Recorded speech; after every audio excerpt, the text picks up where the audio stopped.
Have you ever seen this animal before? What about this one? Believe it or not, these are the ancestors of modern elephants. Now, this is the type of elephant we're all familiar with. So how is this change even possible? Before elephants became the animals they are today, they had ancestors with many different appearances. In this video, we're going to learn everything about their evolution. First of all, elephants are mammals that have lived in Africa, Eurasia, and North America. In total, there have been approximately 185 species of elephant. The species that survived and were able to evolve to become modern elephants today belong to the Eliphidae family of the order Proboscidea. The Proboscidean family started evolving approximately 16 million years ago, coinciding with the Middle Miocene period. Eliphidae is a family divided into various elephants. Modern elephants and some ancient elephants also belong to this family, just like this large woolly mammoth that have now become extinct. Observing modern elephants, from the 185 species that once existed, there are only 3 species left on Earth. The largest of them all, the African bush elephant. They are the largest species on Earth today, and they get their name from the simple fact that they live in the African bush. The African bush elephant can be between 3 and 5 meters tall and weigh almost 8,000 kilograms. And their enormous tusks can be up to 2.5 meters long. The Asian elephant. Asian elephants can be between 3 to 4 meters tall and can weigh up to 5,500 kilograms. Only male Asian elephants grow tusks, and females often grow no visible tusk at all. In rare cases, even males can be born with almost no tusk. The Asian elephant family contains the Borneo elephant, Sri Lankan elephant, Sumatran elephant, and the Indian elephant. The African forest elephant. This elephant is the smallest. Between 2.4 and 3 meters tall, this elephant only weighs between 2 and 5,000 kilograms. Proboscis evolution is remarkable. Their early ancestors had almost no trunk to speak of. Some of the early elephants had what might resemble small tusks, but nothing compared to the later and larger relatives. But elephants were not always so large. They were relatively small in size before. And quite frankly, unrecognizable. The early ancestors of elephants appeared on our planet around 65 million years ago, which corresponds with the Paleocene period. In the beginning, they were small tuskless animals, hardly resembling the elephants we see today. Enter Phosphatherium esculiae, which in all honesty looks more like a modern-day pig. This odd-looking fellow is the earliest known relative of elephants and lived in what would now be North Africa.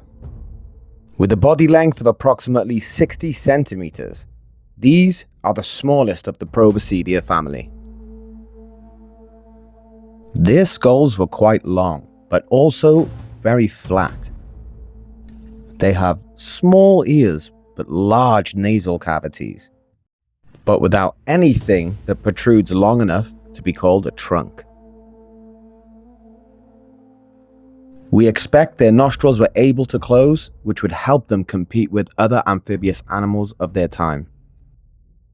With rows of teeth almost 8 centimeters long, this is almost half the length of this creature's skull. Now this is where things get interesting. After that, this short-nosed creature evolved a longer nose resembling an anteater's. Moratherium. Moratherium lived in the wetlands of North Africa. Moratherium's body was approximately 70 centimeters long, making it slightly larger than its predecessor. We now see evidence of what will become the tusks, now almost resembling a modern hippopotamus. Now starting to resemble its modern-day relatives. At this stage, it's quite clear to see what would eventually develop into the trunk and tusks. But why did the trunk grow so long? And how useful is this adaptation? For surviving in the wild, this could be essential. Trunks allow elephants to manipulate their environments in many ways. Having this long trunk allows elephants to grab food or reach for water without ever having to dip their heads. In the wild, this can be the difference between life and death. Here are some of the more peculiar evolutionary lines of modern-day elephants. Deinotherium. Deinotherium lived from 7 million years ago up till 1 million years ago. With a length of 5 to 6 meters and a height of up to 4 meters, this animal could have weighed up to 17,000 kilograms. This is larger than the largest modern-day African elephant. Unlike modern-day elephants, Deinotherium's tusks pointed downwards, leading experts to believe that these tusks might have been used for digging. When discovered, experts had wrongly positioned its tusks in the same place as modern elephants. 3 species of Deinotherium: Deinotherium indicum, which lived in what we now call India; Deinotherium giganteum, which lived in what we now call Europe; and Deinotherium bozaci, which lived in what we now call East Africa. In addition to the Fordotherium, Aescelium, Viridium, and Deinotherium, there are also a number of animals in the Proboscidean group which have similar characteristics, such as Numidotherium and Baratherium. Next up is Gomphotherium. Gomphotherium lived in what we now call China and became extinct in the early Paroxyle period. Its distinct features include 4 tusks, 2 in the upper jaw and 2 protruding from the bottom jaw. This animal's body was rather long and had a very short tail. The Gomphotherium was divided into 2 species, Productum and Steinhemens Muldorf. Yes, that was a mouthful. Much like having 4 tusks. Experts now believe that the Gomphotherium Steinhemens Muldorf is part of the evolutionary line that gave birth to the modern elephant. But some of its contemporaries looked rather bizarre. Introducing perhaps the most bizarre, Platybelodon. The Platybelodon belonged to the Amylbelodontidae family, a cousin of the Gomphotheridae family. This strange-looking creature lived on Earth around 15 million years ago, corresponding to the Miocene period. Platybelodon was a name given in 1927 by the Russian paleontologist Borisyak. Platybelodon's body was relatively small, with a length of just 3 meters, and ears much smaller than today's elephants. Most notably, its protruding trunk with large front teeth on the bottom half. This suggests that it probably used its trunk for digging.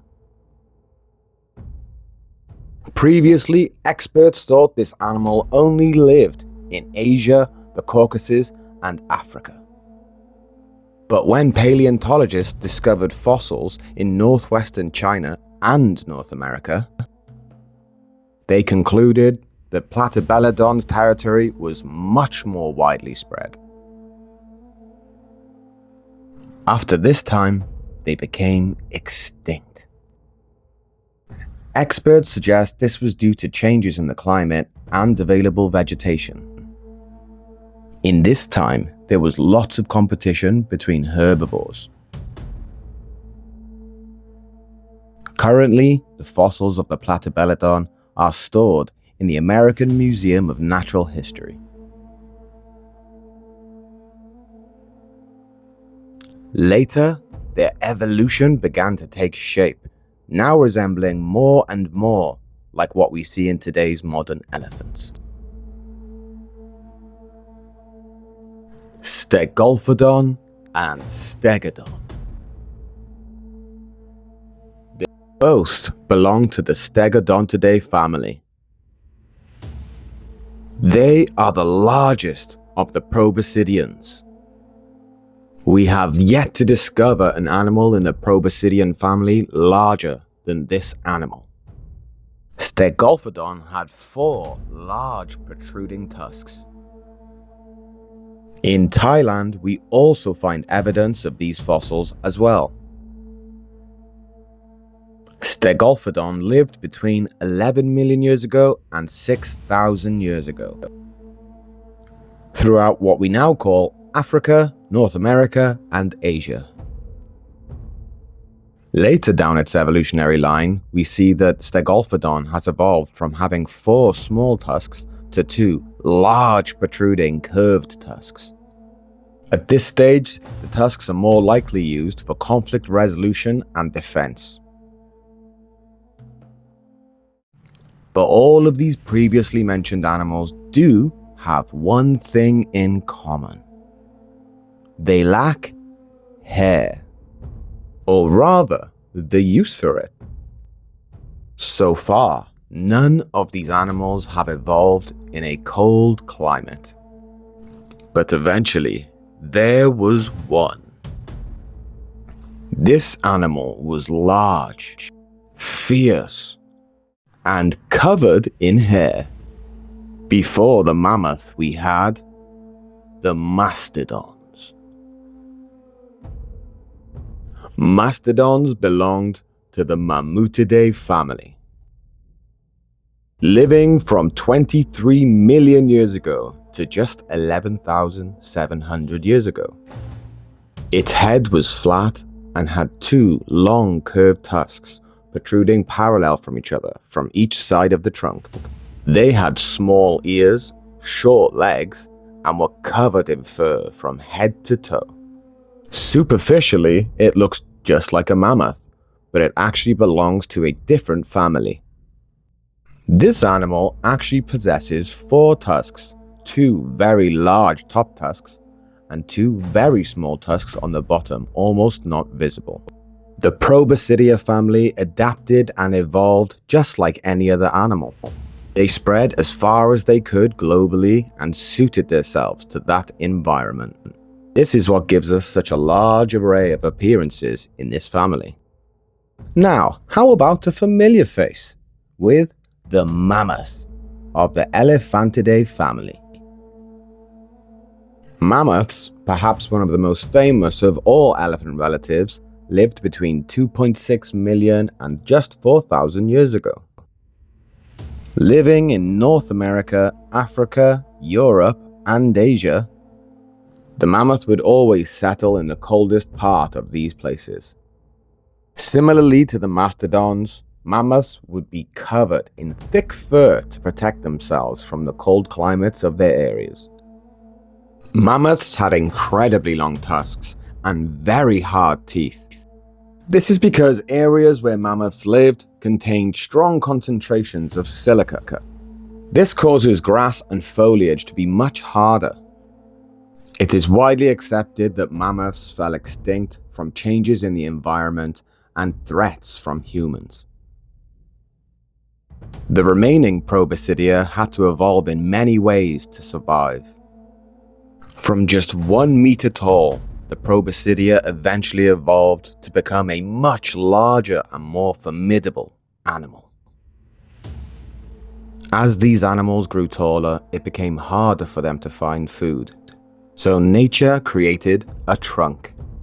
This gave elephants the ability to manipulate their environment and better forage for food. As far as the tusks themselves, they evolved from what was originally the tooth. Over time, they lengthened into now what we call the tusks. We now see evidence that modern elephants don't have tusks nearly as large as their ancestors, and some don't have tusks at all. We see evidence of this in female Asian elephants that often have little to no tusk. It is widely assumed that elephants have smaller and smaller tusks due to humans hunting them for ivory. Due to the ivory hunting, only elephants with small tusks were left alone. Therefore, only they would pass on their genetics to future generations. Although safe from hunters, this makes it harder and harder for the animal to find food and to fight. So this is the story of the elephant. The largest mammal on planet Earth, although formidable and deadly, must still evolve to survive, not only from its environment, but from the hands of humankind. Thank you for watching.